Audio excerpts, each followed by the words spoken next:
La página principal del Consorcio Internacional de Periodistas permite a cualquier persona descargar todo tipo de documentos relativos a los llamados Panama Papers. Panama Papers, un escándalo a nivel mundial. Las portadas de los diarios en el día de hoy hablan de este tema y mencionan a jefes de Estado, políticos, empresarios, traficantes de armas, comerciantes de arte y organismos internacionales de fútbol como la FIFA y la UEFA. El organismo dijo que las revelaciones muestran que el país centroamericano no cumple las normas internacionales de transparencia fiscal. La más grande red de evasión fiscal en la historia de la humanidad reconocida. La vehemencia y seguridad de los periodistas en condenar a las figuras mencionadas en estos documentos no pueden dejar duda de que este tiene que ser uno de los grandes crímenes del siglo. Y sin embargo, escudriñándose en esta página web, y casi de manera imperceptible, está una descarga que curiosamente menciona que el consorcio no sugiere que ninguna persona, compañía o entidad hayan roto ninguna ley o hayan actuado inapropiadamente. Dice que ellos no pretenden insinuar, ni pretenden afirmar, ni pretenden intuir, ni siquiera pretenden señalar que ninguna de la información que están revelando y que están divulgando es o pareciera ser un acto criminal. Y entonces yo me pregunto, ¿dónde diablos está el escándalo? ¿Dónde está el escándalo?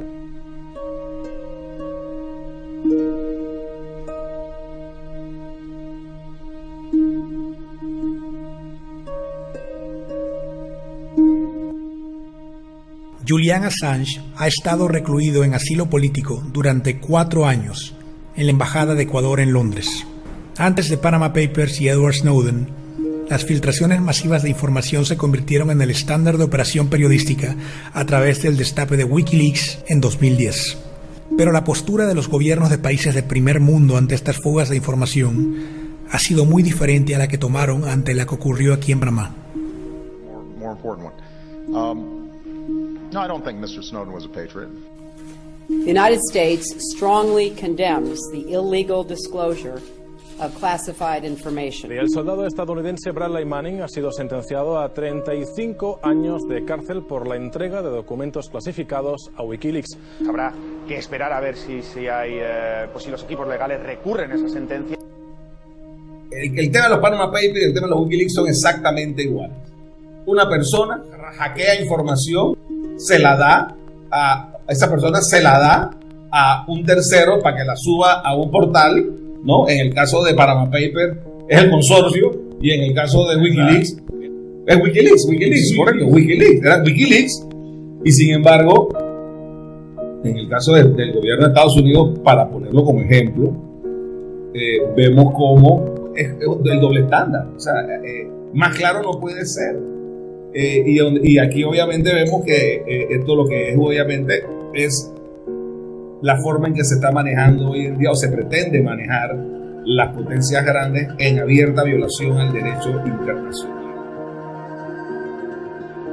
Los medios que antes buscaban la primicia ahora están más que contentos con unir fuerzas con sus competidores, con tal de formar parte de eventos periodísticos que tendrán repercusiones internacionales. Todo esto se ha hecho de manera coordinada. El secreto bancario y mercantil es clave y cualquier fisura de información es castigado con cárcel. Panamá debe poner las cosas en orden en el país, al poner en marcha estas normas con carácter inmediato. La falta de independencia de los investigadores, la coordinación casi en forma de marketing publicitario y la inexistencia de cuestionamientos al cómo y de quién se consiguió la información deja a los periodistas participantes en un evidente conflicto de intereses. Y aquí el periódico La Prensa insiste, todavía sigue insistiendo cada vez que reporta una noticia sobre este tema, llamar a lo que fue un robo de información como una investigación periodística. Y eso es muy peligroso, porque pareciera que, sobre todo para ciertos temas como los fiscales o de seguridad, el imperio de la ley no es lo que va a gobernar, sino que parece lo que va a gobernar es básicamente una justicia al estilo de la Inquisición medieval, donde los juicios serían mediáticos. No se explica, no queda claro el porqué de la operatoria en Panamá, ¿no? El despacho ha fundado más de 200.000 sociedades fantasma. Sus auténticos propietarios podrían ser ahora desenmascarados. Y entonces termina uno, qué cosa más absurda, pero real actualmente, tratando de defender o tratando de explicar que uno no es culpable cuando debería ser al revés. La presunción no es de culpabilidad.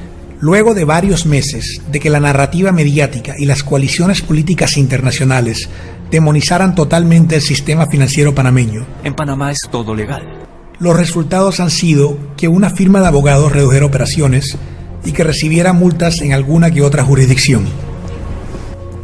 Cientos de personas pasaron meses revisando una mínima parte de documentos seleccionados por el consorcio de periodistas del robo a Mossack y Fonseca, para que hasta ahora no aparezcan casos delictivos de individuos de los mismos países para los que Panamá es una inconveniencia.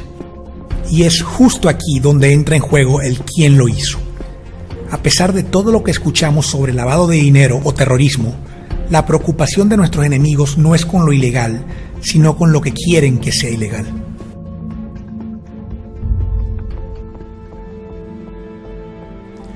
Las incongruencias del Consorcio Internacional de Periodistas Investigativos, título grandiosamente absurdo, comienzan desde que en su página web declaran que no obtienen fondos provenientes de gobiernos.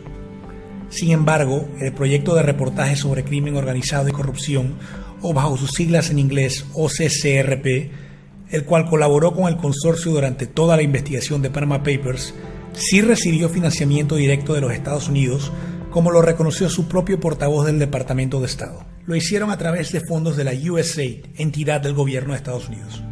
Tanto la OCCRP como el consorcio de periodistas, también conocido como ISIG, tienen un saludable apetito por el tema de la banca offshore y la evasión fiscal.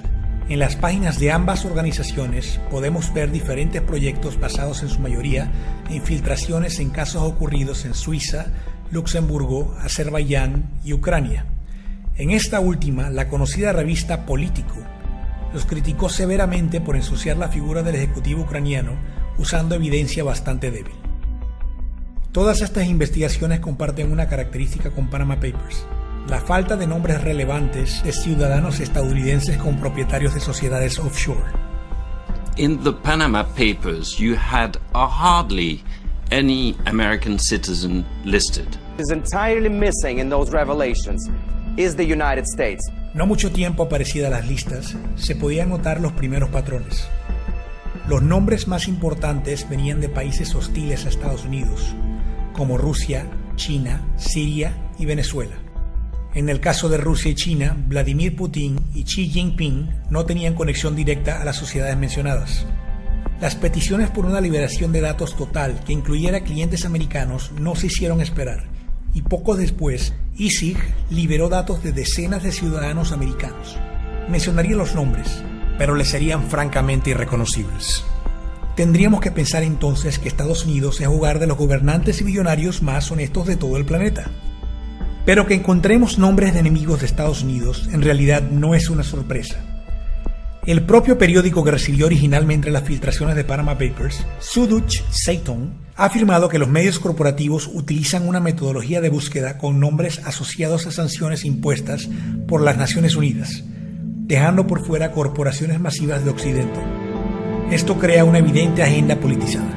Inclusive, la página Wikileaks fue todavía más allá, diciendo que la Fundación Ford y George Soros financiaron a ISIG y a la OCCRP para atacar a Vladimir Putin y Rusia. También acusaron a la USAID de hacer lo mismo.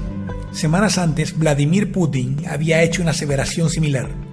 No hay manera de confirmar dicha acusación, pero lo cierto es que Soros, el poderoso inversionista húngaro, es un importante donante tanto de ISIG como de la OCCRP, a través de la Open Society Foundation, cosa que aparece en las páginas web de ambas organizaciones.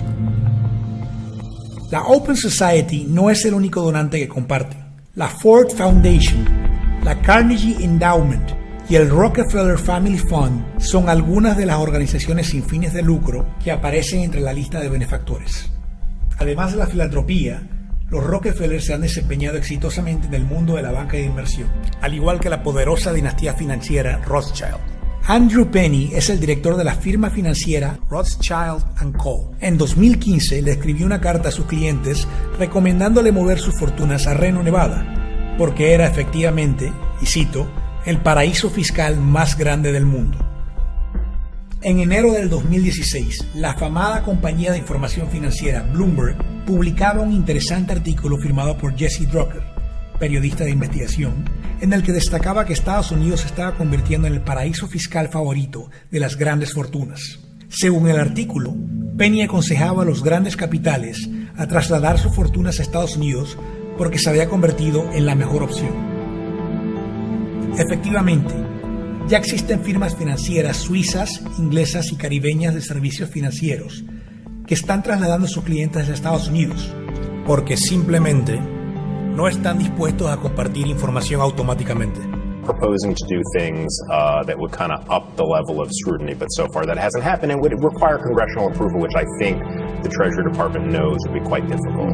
Después de años de pontificar y condenar moralmente a los bancos suizos, después de forzar a tantos países soberanos, incluido el nuestro, a aceptar la extorsión del FATCA, en donde nuestros bancos estuvieron obligados a revelar toda información bancaria a requerimiento, Estados Unidos se está convirtiendo en el nuevo líder de la protección a la intimidad que tanto despreció. Una economía que había perdido influencia en esta última década estaría utilizando el engaño y el doble discurso para reanimarse con una fuerte dosis de capital. Sin embargo, esta situación o el hecho de que el centro bancario de Londres se use como la base global del lavado de dinero proveniente del tráfico de drogas no tuvo ninguna aparición en las investigaciones de ISIG, pero esto no evitó que siguieran recibiendo premios como el de la Escuela de Periodismo de la Universidad de Columbia. Como corolario, la respuesta del gobierno de Panamá no fue la más apropiada. Se intentó hacer un estudio con dos figuras como Mark Pitt y Joseph Stiglitz, quien abiertamente había atacado nuestro tipo de sistema financiero y fiscal. Los resultados fueron exactamente los esperados. Primero lo del señor Piet, gracioso, porque este señor estuvo trabajando 15, 20 años en la OCDE. Lamentable y tristemente y bochornosamente, algunos funcionarios se han puesto a despotricar contra estas personas. Un verdadero desastre que terminó con la imagen de Panamá todavía más mancillada. Por último, Stiglitz asistió a la premiación de ISIG en la Universidad de Columbia.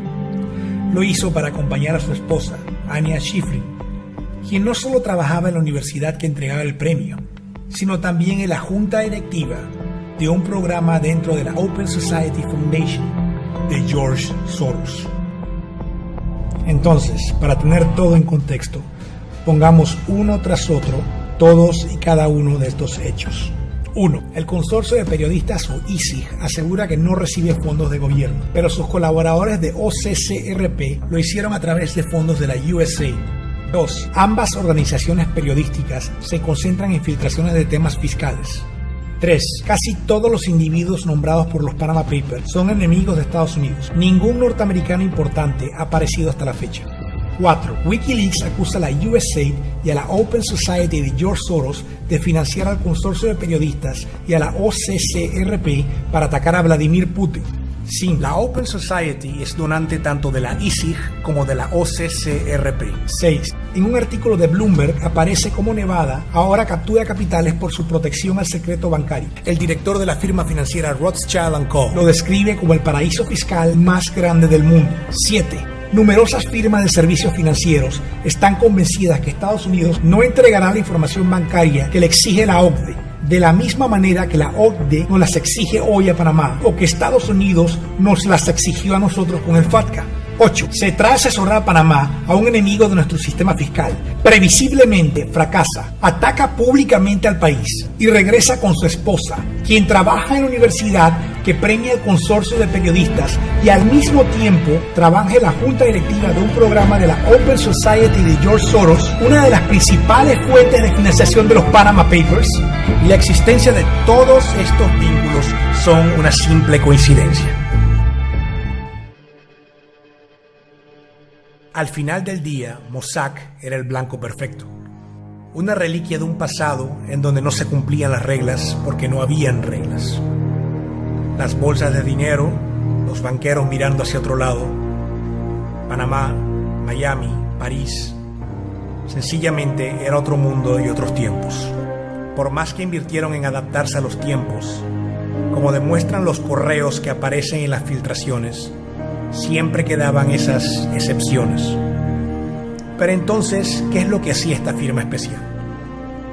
El enemigo al otro lado del Atlántico ya estaba al acecho. Lo que hizo especial a Mossack y Fonseca fue que el enemigo ya los había infiltrado.